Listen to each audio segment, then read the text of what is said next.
Charges are pending against a 40-year-old man in connection with a child abduction yesterday evening. At approximately 8 p.m. on Friday, June 27, 2014, a 9-year-old child was taken from a northeast parking lot by his father. An Amber Alert was issued, but canceled around 4:30 a.m. today, Saturday, June 28, 2014, after associates of the suspect called the police and the boy was handed over to the police. The suspect in this case was taken into custody around the same time, and charges against him are pending. His name will be released once he's seen a justice of the peace.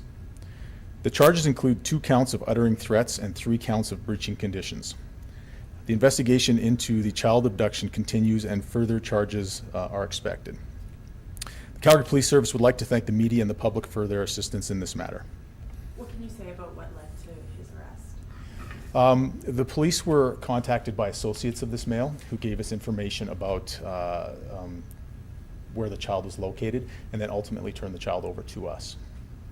So how important was sort of the initial push to get this out into the public? Critical. The more people that are aware of this incident absolutely helps us with what we're trying to do. It becomes a critical piece of the investigation, and in this case it absolutely was. Can you speak to what led to that child being taken? I don't know specifically. I believe there was some sort of custody dispute, and there was an altercation between the parents, again, in that northeast parking lot. Specifically what the altercation was about, we're still trying to piece those facts together.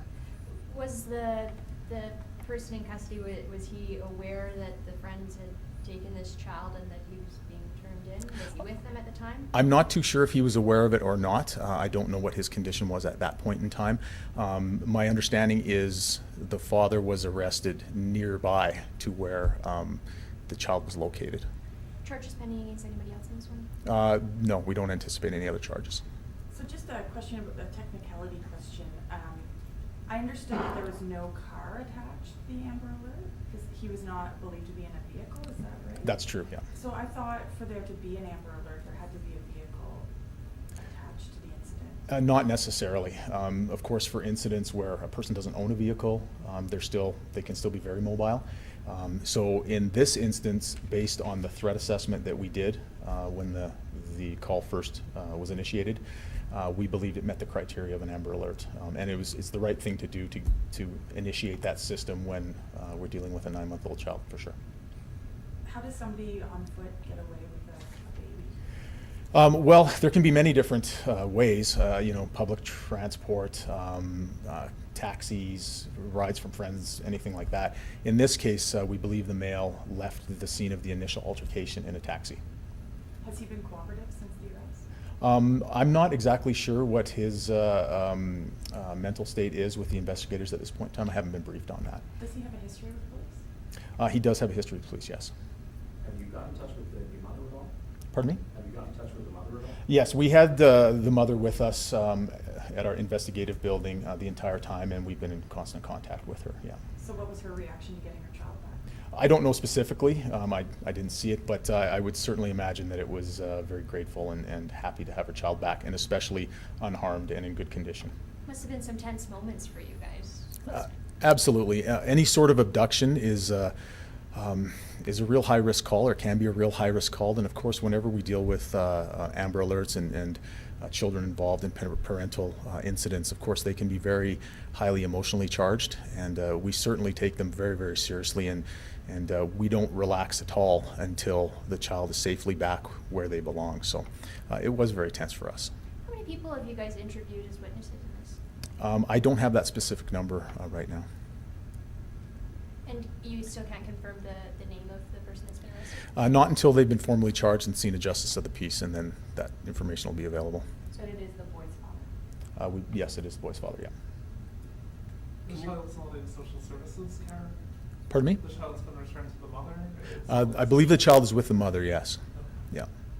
Can you speak a bit about the threats? What was he threatening, allegedly? I can't speak about the specific threats because they're a critical part of the investigation.